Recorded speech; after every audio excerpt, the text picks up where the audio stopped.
ជំរាបសួរអ្នកទាំងអស់គ្នាថ្ងៃនេះខ្ញុំសូមលើកយករឿងភាគ anime មួយទៀតដែលមានចំណងជើងថា One Piece មកធ្វើការសង្ខេបជូនទស្សនាខ្សែរឿងចាប់ផ្ដើមជាមួយនឹងបរិយាម្នាក់ដែលជាស្ដេចចៅសមុទ្រឈ្មោះ Gold Roger ត្រូវបានគេយកទៅប្រហារជីវិតជាសាធារណៈ Gold Roger នឹងក៏ប្រហែលជាចៅសមុទ្រចិត្តល្អម្នាក់ដែរព្រោះនៅថ្ងៃដែលគេប្រហារជីវិតគាត់នោះមានអ្នកខ្លះទៅឈរមើលហើយទួញយំសោកស្ដាយគាត់ជាខ្លាំងមុននឹងស្លាប់ Gold Roger បានប្រកាសជាសាធារណៈថាទ្រព្យសម្បត្តិរបស់គាត់ទាំងអស់ដែលគាត់ហៅថា One Piece គាត់បានយកវាទៅលាក់ទុកនៅកន្លែងមួយតែគាត់បានប្រាប់ថាគាត់លាក់ទុកនៅកន្លែងណាទេបើអ្នកណារកកំណត់ One Piece នឹងឃើញវាជារបស់អ្នកនោះចាប់តាំងពីពេលនោះមកក្រុមចៅសមុទ្រទូទាំងពិភពលោកបានចេញទូទៅស្វែងរកកំណត់ One Piece នៅគ្រប់ទិសទីរយៈកាលជាង10ឆ្នាំក្រោយមកទៀតខ្សែរឿងបានណែនាំឲ្យយើងស្គាល់តួអង្គឯករបស់យើងឈ្មោះ Monkey D Luffy កាលនោះគាត់មានអាយុប្រហែលជា6ឆ្នាំទេតែគាត់ចង់ធ្វើជាចៅសមុទ្រហើយ idol របស់គាត់គឺមេចៅសមុទ្រសក់ក្រហមម្នាក់ឈ្មោះ Sang ប៉ុន្តែពេលនោះដោយសារតែ Luffy នៅក្មេងពេក Sang មិនអាចយកគាត់ដើរតាមបានទេនៅថ្ងៃនោះផងដែរមានចៅភ្នំមួយក្រុមទៀតដែលមើលទៅដូចជាកាយសាហាវខ្លាំងណាស់បានទាត់ទម្លុះទ្វារចូលមកក្នុងអាហារដ្ឋានហើយប្រាប់ម្ចាស់ហាងថាពួកគេត្រូវការស្រា10បារ៉ែលតែ Makino ដែលជាម្ចាស់ហាងបានប្រាប់ថាអត់មានស្រាលក់ទៀតទេពេលនោះ Sang ចិត្តល្អបានយកស្រាមកដបដែលគាត់មិនទាន់បើកឲ្យទៅចៅភ្នំនោះតែចៅភ្នំនោះបានវាយបំបីដបស្រាចោលហើយចោទថា Sang មើលងាយគាត់ទោះជាយ៉ាងនេះក៏ដោយ Sang ចិត្តធ្ងន់ណាស់អត់ប្រកាន់ចៅភ្នំនោះទេហើយបែរទៅរើអំបែងដបរបស់ចៅកុំឲ្យមុតជើងគេបន្តមកចៅភ្នំបានចិត្តក៏ដកដើរកាប់ចានលើតុកថែមទៀតដើម្បីឲ្យ Sang រើសហើយបាននាំពួកចាក់ចេញពីទីនោះបាត់ទៅពេលឃើញអញ្ចឹង Luffy ក៏ដោយចិត្តជំនួស Sang ខ្លាំងណាស់តែ Sang ហើយនឹងក្រុមរបស់គាត់បែរជានាំគ្នាសោយកិលទៅវិញទង្វើរបស់ពួកគេនឹងបានធ្វើឲ្យ Luffy កាន់តែក្តៅមកកម្រិតទៀតហើយបានឡើងឈរស្រែកក្តែងស្ដីឲ្យ Sang ថាជាមនុស្សកំសាកតែ Sang បានពន្យល់គាត់ថាមានមនុស្សខ្លះមិនសមឲ្យគាត់ឆ្លោះជាមួយទេពេលនោះដោយសារតែខឹងជាមួយ Sang ពេក Luffy បានទៅយកផ្លែឈើរបស់ Sang ដែល Sang ដាក់ចោលនៅលើតុយកមកញ៉ាំពេលឃើញអញ្ចឹង Sang មានការភ្ញាក់ផ្អើលហើយនឹងព្រួយបារម្ភពី Luffy ខ្លាំងណាស់ព្រោះផ្លែឈើដែល Luffy ទុំញ៉ាំហ្នឹងមិនមែនផ្លែឈើធម្មតាទេគេហៅវាថា Gam Fruit វាធ្វើឲ្យខ្លួនរបស់ Luffy យឺតដូចកៅស៊ូអញ្ចឹងហើយ Luffy នឹងអត់ចេះហែលទឹកអស់មួយជីវិតបន្តមកមិនយូរប៉ុន្មានស្រាប់តែមានហេតុការណ៍មួយបានកើតឡើងគឺ Luffy ត្រូវបានក្រុមចៅភ្នំចាប់ធ្វើបាបដោយសារតែគាត់ទៅទាមទារឲ្យក្រុមចៅភ្នំនឹងសុំទោស Sang ហើយពេលនោះ Sang ក៏បានទៅដល់ទីនោះផងដែរដែលនៅលើកនេះជាផុតពីការប៉ះទង្គិចគ្នាទេព្រោះតាមធម្មតា Sang ចិត្តធ្ងន់ណាស់ទោះបីគេស្ដាប់ទឹកមាត់ដាក់ក៏អត់ឆ្លោះជាមួយនឹងគេដែរតែបើសិនជាមាននរណាគេហ៊ានប៉ះមិត្តភក្តិរបស់គាត់អ្នកនោះច្បាស់ជាមិនរួចខ្លួនទេនៅក្នុងការប្រយុទ្ធគ្នានោះដៃស្ដាំរបស់ Sang ម្នាក់ឈ្មោះ Ben Beckman ស្ម័គ្រចិត្តធ្វើជាអ្នកចាត់ការក្រុមចៅភ្នំតែមកផ្លែសោះ Ben Beckman បានកំចាត់កូនចៅរបស់ចៅភ្នំអស់លីងចំណែកមេគេក៏បានបោកគ្រាប់បែកផ្សែងនាំ Luffy គេចខ្លួនបាត់គាត់បាននាំ Luffy ទៅដល់សមុទ្រហើយដោយសារតែខឹង Luffy ខ្លាំងពេកគាត់ក៏បានបោះ Luffy ចូលទៅក្នុងទឹកបើប្រកាន់តាមចងពៀពេលនោះមានសត្វសមុទ្រយ៉ាងធំមួយដែលពួកគេហៅថា Sea King បានចេញមកខាំស៊ីចៅភ្នំនោះហើយបន្តមកក៏ចង់ខាំស៊ី Luffy ផងដែរតែ Sang បានចូលទៅជួយទាន់ពេលនោះ Sang នៅជាមានជំនាញពិសេសអីមួយយ៉ាងគ្រាន់តែគាត់ប្រើភ្នែកដ៏មុតស្រួយសម្លក់ទៅកាន់ Sea King ខ្លាចក៏ហែទឹកចេញទៅបាត់ការជួយសង្គ្រោះ Luffy នៅពេលនោះ Sang បានដាច់ដៃម្ខាងធ្វើឲ្យ Luffy អាណិតគាត់ខ្លាំងណាស់មួយរយៈក្រោយមកដល់ពេលដែល Sang ត្រូវចាក់ចេញពីភូមិ Fusa ទៅបន្តដំណើរផ្សងព្រេងរបស់គាត់បន្តទៀតនៅពេលនោះ Luffy បានប្រកាសអះអាងថាថ្ងៃណាមួយគាត់នឹងមានក្រុមខ្លួនឯងហើយគាត់នឹងក្លាយទៅជាមេចៅសមុទ្រដែលខ្លាំងជាងក្រុមរបស់ Sang ទៀតជាការសន្យា Sang បានផ្ញើមួកសំណប់ចិត្តរបស់គាត់ឲ្យ Luffy សិនហើយនៅពេលដែល Luffy ក្លាយទៅជាមេចៅសមុទ្រដ៏ពូកែម្នាក់គាត់ចង់ឲ្យ Luffy យកមួកនោះទៅឲ្យគាត់វិញ10ឆ្នាំក្រោយមក Luffy បានចាប់ផ្ដើមចេញដំណើរផ្សងព្រេងរបស់គាត់តាមទូកតូចមួយហើយអ្នកភូមិ Fusa ជាច្រើនបានមកជួបដំណើរគាត់ទាំងអឡឡៃពេល Luffy ចេញបានឆ្ងាយបន្តិចស្រាប់តែ Sea King ដែលជាមិត្តចាស់របស់គាត់បានមកលេងប៉ុន្តែលើកនេះ Luffy មិនមែនក្មេងទៀតទេគាត់បានប្រើកាដាប់ដៃកៅស៊ូរបស់គាត់ដែលគាត់ហៅថា Gam Pistol ដែល Sea King ម្ដាយឡើងស្លាប់បន្តមកសាច់រឿងបានកាត់ទៅមើលតួអង្គម្នាក់ទៀតឈ្មោះ Kobe គឺជាក្មេងម្នាក់ដែលចៅសមុទ្រចាប់មកធ្វើការនៅលើទូករបស់ពួកគេមានថ្ងៃមួយ Kobe រុញប៉ះចំធុងបារ៉ាដែល Luffy ដេកនៅក្នុងនោះ Luffy ចូលទៅក្នុងធុងបារ៉ាដោយសារតែទូករបស់គាត់ត្រូវបានទឹកគួចយកទៅហើយក្រោយមកមានគេប្រទះឃើញធុងបារ៉ានោះក៏លើកឡើងលើកប៉ាល់ហើយក្រោយមកទៀតកប៉ាល់នោះក៏ត្រូវបានក្រុមចៅសមុទ្រប្លន់យកទៀតអញ្ចឹងហើយទៅពេលនេះ Luffy នៅលើទូករបស់ចៅសមុទ្រហើយបានជួបជាមួយនឹង Kobe ជាដំបូង Luffy អត់ខ្វល់ថាគាត់នៅកន្លែងណាទេសំខាន់ពេលនេះគាត់ឃ្លានហើយគាត់ទៅរកអីញ៉ាំសិននៅទីនោះ Kobe បានប្រាប់ Luffy ថាកាលពី2ឆ្នាំមុនពេលដែលគាត់កំពុងតែស្ទូចត្រីសុកមានក្រុមចៅសមុទ្រទៅចៅគាត់មកធ្វើទាស្ករនៅលើទូកមួយនឹងពេលនោះ Luffy បានសួរថាបើមិនចង់ធ្វើការនៅនឹងទេហេតុអីមិនរត់ហើយ Kobe ប្រាប់ថាគាត់អត់ហ៊ានតែសារតែកាប៉ីតែននៅលើកប៉ាល់នឹងឈ្មោះ Alvida កាយខ្លាំងណាស់បើដឹងថា Kobe ចង់រត់នាងច្បាស់ជាសម្លាប់គាត់ចោលហើយនិយាយខ្លីទៅ Kobe គឺជាមនុស្សកំសាកធ្វើអីគាត់ហ៊ានដែរតទៅពេលឮ Luffy ប្រាប់ថាគាត់ចង់ទៅរកកំណត់ One Piece ដើម្បីធ្វើជាស្ដេចចៅសមុទ្រ Kobe ដឹងថាវាគ្រោះថ្នាក់ខ្លាំងណាស់ហើយគាត់អត់ជឿថា Luffy ធ្វើបានទេនៅពេលនោះ Luffy បានខកគាត់មកញ៉ោខ្លួនហើយប្រាប់ថាមនុស្សយើងត្រូវតែធ្វើអីដែលយើងចង់ធ្វើមិនត្រូវបណ្តែតបណ្ដោយតាមជោគវាសនាទេពាក្យសម្ដីរបស់ Luffy បានធ្វើឲ្យ Kobe មានកម្លាំងចិត្តហើយគាត់សម្រេចចិត្តធ្វើតាមក្តីសម័យរបស់គាត់ដែលចង់ធ្វើជាកង Marine ដើម្បីចាប់ជនអាក្រក់បន្តមកកាប៉ីតែនឈ្មោះ Alvida បានទៅដល់ទីនោះហើយពេល Luffy ឃើញក៏សួរ Kobe ថាចុះម្នាក់កម្មាំងហ្នឹងជានរណាគេតាមធម្មតា Alvida ខឹងណាស់នរណាគេនិយាយថនហ្នឹងដល់ទៅពេលឮ Luffy និយាយអញ្ចឹងនាងច្បាស់ជាមិនឲ្យ Luffy រួចខ្លួនទេ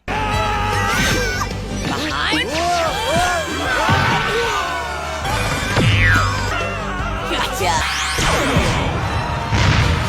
ได้ระบอลูฟี่ประการนายืกันแต่ใช้กำลังการดักคลังในเป็นตัวใบยาอัลวาดากับมาปันนากับลูฟี่ไอไวปังได้บนต่อมาลูฟี่บันจูนโคบีแต่โจชมัวทัวเจียมาเรนตามกันในสมบัติระบอกก่อนในตามเพลลูฟี่บันซูโคบีแต่ตอนจมูกหนึ่งโซโร่โปรโมนนังอัลวาดาฉลามกอดจมูกหนึ่งโซโร่เป็นโคบีปรับทาโซโร่คือเจียเนี่ยซีชนัวจับเจ้าสมบัติดอกคลังมันเนี่ยปันต้ามันเดินทางมีเรื่องไอเต้เป็นนี้ลือทาเกจองกอดตกในที่กรองเซลทาวน์บนต่อมามันอยู่ประมาณโปเกบันทัวดำน้ำตลอดตีนุโปรลูฟี่จองมันโซโร่โจกรมไพเรตจมูกก่อนเป็นโปเกบันดาตลอดกันหลายได้เกจับโซโร่จองการทัวตรนการบังออดฮะเป็นพองได้กับเมียนควีนสไตรมเนี่ยที่ตลอดตีนุนี่คลาฮานะเห็นพลอระบอนที่จูบโซโร่ดับเบิลยบายตนาตายกอดยำปันต้าในเป็นโซโร่มันพร้อมยำเตะแทนดังบานดังควีนสไตรนุไอตะวันแทนเตียนบนต่อมาเมียนบรักษาเรือเหมือนเนี่ยให้นักกองมาเรียนปีเนี่ยมันตัดดาลก็มันชอบใบดำนาปีควีนสไตรให้บอกจาวตัดได้จอนไปเรือแทนเตียนบนต่อมาเตียนบรอนนั่งมันไปชี้ไอมาเรียนเหมือนเนี่ยบอกควีนสไตรนึกจริงแต่กลายระบองวิ่งสนานได้ลูฟี่ช่วยเนียงตอนกลายเป็นบรักษาเรือตลอดตั้งวิ่งลูฟี่วันลุยโจตะจูโซโร่วิ่งมาดองเป็นโนลูฟี่จองช่วยโซโร่ได้แต่โซโร่มันเอากอดช่วยเตะปันต้าโซโร่บันปังลูฟี่เอาช่วยเรือใบตนาประหลาดได้ไอกอดยำบนต่อมาลูฟี่บันโยเรือนั้นแต่ปราบควีนสไตรมจ่าใบตนาถวยเนี่ยสบายจัดครั้งนะไม่ใช่มันโนชโมริกาหายในปรับทาโซโรตระบางกิจับจอนั่นคือโดยสารแต่ก็ช่วยเนียง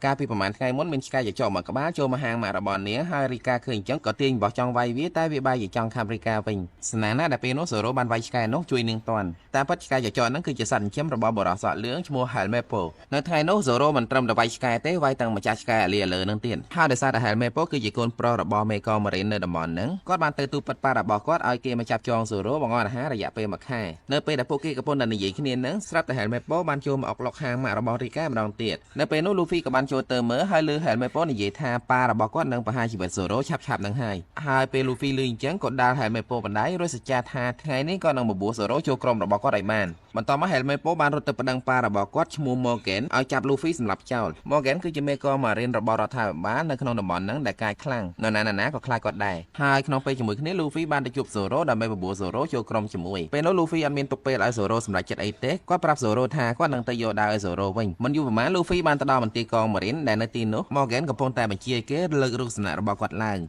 เห็นไม่พบกันในตีนุพงได้ในเป็นนกกรอนตะกองมาเรียนมันเนี่ยมันประหยัดพวกไอรุษณะระบอกกอดปลาระบอกไอมีอย่างมอร์แกนได้ชีมันดูกำนันโคเข้าบ้านกับเรียนสำหรับมาเรียนนกเจ้าจำในลูฟี่ได้ในคางครามเลือสำเร็จกระดงกระดานในคางเลิกก็ตีนจะเปี้ยมโนดลานตะมือเป็นลานตะดอลูฟี่อันดังก็จับตีนสไตล์สไลด์รุษณะระบอกมอร์แกนถวยวิทยาจอมากรามใบบ่อในเป็นนกมอร์แกนคลังนะแต่ลูฟี่อัดคอจมูกกอดเตะคือกอดตระการจูบแต่เห็นไม่โปแต่ปนน้อโปรเห็นไม่โปนั่นคือจีนไอโยได้ระบอกโซโร่ตะตกขนมไปจมูกนี้โคบี้มันโดยโจแต่สไลด์จำน้องไอโซโร่เป็นนกโคบี้มันปรับโซโร่ทาสไอเกนสำหรับกอดชาลให้แต่งจังให้เติมลูฟี่ไปทอยชีวิตโจขนมมาตีมาเรียนแต่ใบโยได้ระบอกโซโร่มาวิ่งสงครามทาโซโร่นังโจกรมจมูกกอดในยีดอตรามนี้มอร์แกนมันนอมกองมาเรียนระบอกกอดตื่นดอลถ้ามีหนีจานเต้มอร์แกนมันมาเกี่ยโกนใจระบอกกอดใบสำหรับโปเกเจ้าแต่มาดองมันต่อมอใส่เรื่องมันกัดเติมมือบอกระบอกโซโร่มันติดกลายเป็นไม่โซโร่ประกายคนได้คลังนะกอดใบชนะคนเซอร์ต่างอ้อลึกแรงแต่มันเนี้ยได้กอดมาประกวดจมูกปีปอนดองให้มันชนะซะนี่เป็นชมูทาคุยนะจีคนใส่ระบอกครูระบอกกอดต่อมาในขนมกาประกวดเลือกตีปีปอนมวยโซโร่บ้านประบูคุยนะประกวดขึ้นนี้โดยปลาดาวเหมือนเต้น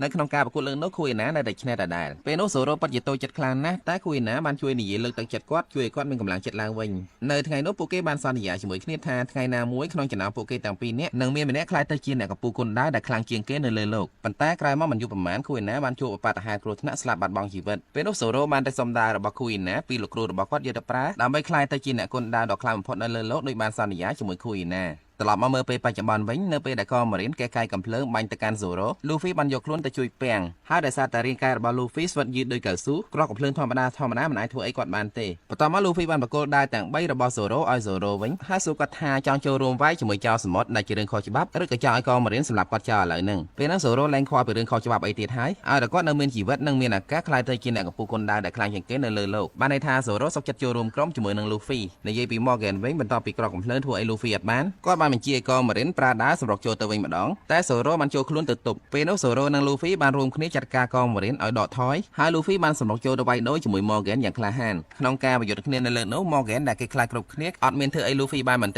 ตะใบอย่าเตะบานลูฟี่จับใบหลังตุใส่ปตอมาติดหันแม่โป้มาได้จับโคบี้ถวยจีจำนัดขมังเป็นนกโคบี้กับคลาฮันนะได้มันเอาลูฟี่ควอลปีกอดเตะดอกเป็นจันเตอร์ลูฟี่ควอลเตะกับสุดหันแม่โป้มาได้ปีจำไงขนมไปจมูกคณิมอร์แกนกับบานเงือบมาวิ่งหาจองลุยกับลูฟี่ปีกร้อยแต่โซโรบานสตูวับโจ ចូលទៅជួយបន្ទាប់ពីបានកំចាត់ Morgan ពីអ្នកឪកូននឹងរួចហើយកូនតាហ៊ាន Marine អត់មាននរណាខ្វល់ខ្វាយអីទេបែរជានាំគ្នាស្រែកហូរកញ្ជ្រៀវសប្បាយអើងកងតាមពិតពួកគេក៏មិនចង់ធ្វើការក្រៅបញ្ជាមេដែលសហយន្តខ្នងដោយ Morgan នឹងដែរបន្ទាប់មកពួកគេបាននាំគ្នាទៅញ៉ាំអីនៅហាងម៉ាក់របស់ Rika នៅពេលនោះម៉ាក់របស់ Rika បានធ្វើម្ហូបយ៉ាងឆ្ងាញ់ឆ្ងាញ់ទទួលពួកគេដើម្បីអរគុណពួកគេដែលបានជួយរំដោះភូមិនេះពីការត្រួតត្រារបស់ជនកំណាច Morgan ពេលនោះ Rika បានសួរ Luffy ថាចង់ទៅណាទៀតបន្ទាប់ពីនឹងហើយ Luffy ប្រាប់ថាគាត់នឹងទៅតំបន់ Grand Line ពេលឮអញ្ចឹង Kobe ភ័យជំនួសទោះបីជាគាត់អត់ចូលក្រុមជាមួយ Luffy ក៏គាត់ព្រួយបារម្ភពីសុវត្ថិភាពរបស់ Luffy ដែរព្រោះតំបន់ Grand Line នឹងគឺជាតំបន់គ្រោះថ្នាក់បំផុតគេតែងតែហៅតំបន់នោះថាជាកន្លែងបញ្ចុះសពរបស់ចៅសមុទ្របន្តមកមាន Marine មួយក្រុមបានទៅដល់ទីនោះដើម្បីធ្វើការតាមតួនាទីរបស់ពួកគេដែលត្រូវចាប់ក្រុមចៅសមុទ្រប៉ុន្តែដោយសារតែក្រុមរបស់ Luffy មានស្នាដៃជួយភូមិនេះគេនឹងមិនរាយការណ៍ទៅថ្នាក់លើទេតែសំណូមពរឲ្យក្រុមរបស់ Luffy បញ្ញាប់ចាក់ចេញពីភូមិនឹងពេលនោះ Luffy យល់ការក៏សុខចិត្តចាក់ចេញតាមស្រួលហើយនៅពេលដែលគេសួរថា Kobe គឺជាសមាជិកក្រុមរបស់ Luffy ដែរអត់ Luffy បែរជាទៅធ្វើឆ្លោះទាស់តែងគ្នាជាមួយ Kobe ចង់ប្រាប់គេថា Kobe មិនមែននៅក្រុមជាមួយគាត់ទេមូលហេតុគឺដោយសារតែគាត់ដឹងថា Kobe ចង់ធ្វើជា Marine ហើយបើគេដឹងថា Kobe ធ្លាប់តាក់ទងជាមួយនឹងចៅសមុទ្រនោះគេអាចឲ្យគាត់ធ្វើ Marine ទេបន្ទាប់មកនៅពេលដែល Luffy ហើយនិង Zoro ចេញទៅផុត Kobe បានសុំគេធ្វើជា Marine ហើយគេក៏បានទទួលយកគាត់បន្ទាប់មក Kobe បានតាមទៅអរគុណ Luffy ដល់កំពង់ផែហើយ Zoro បាននិយាយលេងថាវាមិនដែល Marine ណាមកអរគុណចៅសមុទ្រមើលទៅរឿងនឹងតរកត់ចូលក្នុងសភៅប្រវត្តិសាស្ត្រទៅបានសម្រាប់រឿងនេះផងដែរខ្ញុំសូមស្លេះត្រឹមប៉ុណ្ណេះសិនសូមអរគុណអ្នកទាំងអស់គ្នាដែលបានតាមដានទស្សនាសង្ឃឹមថាអ្នកទាំងអស់គ្នានឹងចូលចិត្តហើយជួយចុច like និង comment បានច្រើនហើយក៏សូមសំណូមពរដល់អ្នកដែលមិនទាន់បាន Subscribe Channel មនោចរណៃទេក៏ជួយ Subscribe ម្នាក់មួយដើម្បីជួយផ្ដល់កម្លាំងចិត្តដល់ខ្ញុំផងបាទសូមអរគុណសូមជូនពរសុខភាពល្អអនាគតបបររុងរឿង